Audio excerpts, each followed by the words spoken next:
Assalamualaikum warahmatullahi wabarakatuh. Halo gengs, jumpa lagi bersama Michan di channel Kisah Misteri.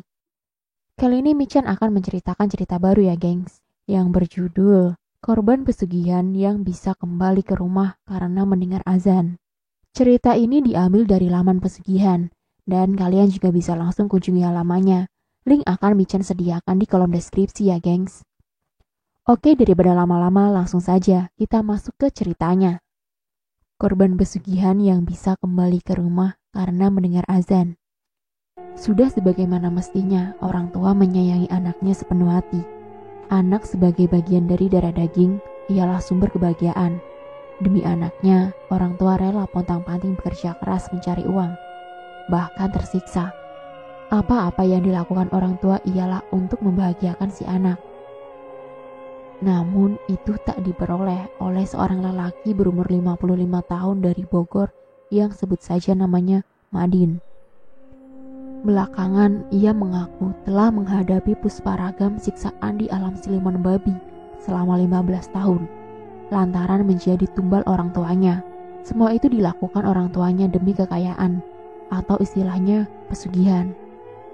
Suatu malam, seorang lelaki tua mendatangi kampung yang telah ia tinggali dalam kurun waktu lama. Ia berjalan dengan terseok-seok. Orang-orang kampung mengiranya telah mati, meskipun perkiraan itu tak berarti mereka mengetahui alasan kematian itu. Lantaran misteri itu, saat lelaki tua itu datang, banyak orang menyebutnya sebagai mayat hidup. Tak ada satupun yang mau mendekatinya. Semua orang ketakutan. Lelaki tua itu adalah Madin. Ia datang tiba-tiba di suatu malam, membikin takut semua orang. Ibunya yang dengan tega menjadikannya tumbal saat ia remaja, kaget bukan kepalang. Saat itu suaminya, Bapak Madin, telah meninggal. Banyak hal yang telah terjadi semenjak kepergian Madin. Menurut pengakuan ibunya pada warga kampung, Madin telah lama mati. Malam lalu menjadi gaduh dan orang-orang bergidik.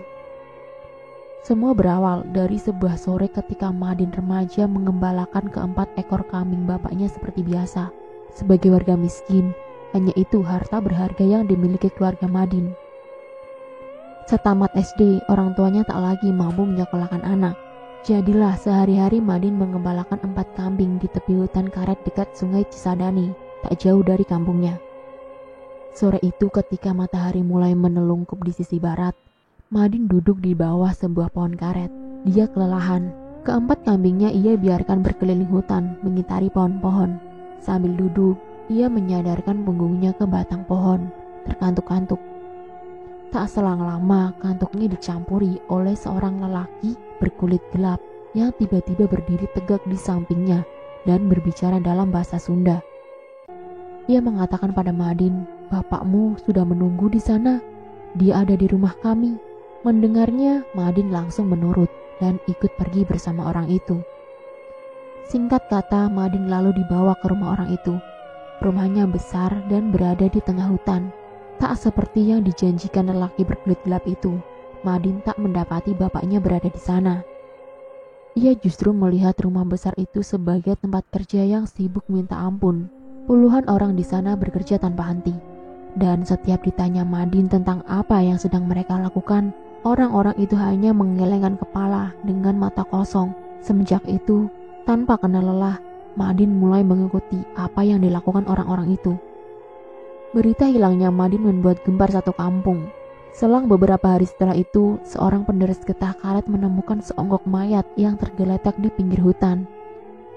Badannya seperti habis dicabik-cabik binatang buas. Penderes itu lalu melapor pada warga kampung. Melihat mayat itu, ibu Madin jatuh pingsan atau berpura-pura pingsan karena mengira itu mayat anaknya. Penduduk jadi percaya, memanglah benar Madin telah meninggal. Setelah perasaan kehilangan melingkupi ibu Madin, juga warga kampung, tiba-tiba seorang lelaki parubaya datang ke kampung pada suatu malam. Lelaki itu mengaku bernama Madin. Warga kampung yang setuju bahwa ia telah lama meninggal tak berani mendekat. Ibu Madin begitu syok, hingga seperti hendak terkena serangan jantung. Menyadari lelaki di hadapan mereka itu bukan mayat hidup, warga kampung mulai mendekat. Mereka ingin mendengarkan cerita Madin yang telah berkelana dari tempat yang jauh. Kepada warga kampung, Madin menceritakan segala yang ia lalui. Ia bercerita, suatu hari rumah besar yang ia tempati itu dihebohkan oleh suatu gempa yang dahsyat. Gempa itu terjadi akibat sebuah suara yang menggelegar. Orang-orang dan termasuk Madin yang berwujud babi ada di dalam rumah itu berhamburan melarikan diri. Belakangan Madin ketahui suara itu ialah ajakan azan dari masjid di dekat Sungai Cisadane. Kepada warga, sekali lagi Madin menceritakan usahanya melarikan diri dari rumah itu dengan baju compang-camping sambil berlinangan air mata. Ibunya masih tergeletak di halaman rumah. Warga kampung tak pernah tahu ia tetap hidup atau sudah mati. Dan selesai. Sekian dan itulah akhir dari kisah misteri yang berjudul korban pesugihan yang bisa kembali ke rumah karena mendengar azan. Oke gengs, Michan cuma mau berpesan nih kepada kalian. Tetap berhati-hatilah dimanapun kalian berada. Kesalahan terburuk adalah ketika kamu tidak percaya dengan kemampuanmu sendiri dan dengan adanya Tuhan, sehingga kamu sampai berbuat hal yang musyrik. Dan di sini Michan cuma mau memberi saran ya gengs. Ingatlah Tuhan Maha Adil dan tidak pernah salah menempatkan rezeki kepada umatnya. Dan akhir kata Michan ucapkan terima kasih untuk kalian yang sudah mau menonton video kali ini. Dan tak lupa Michan ingatkan untuk tekan tombol like, komen, share, dan subscribe ya gengs. Dan tekan juga tombol lonceng untuk mengaktifkan notifikasi cerita-cerita yang selanjutnya. Bye-bye, wassalamualaikum warahmatullahi wabarakatuh.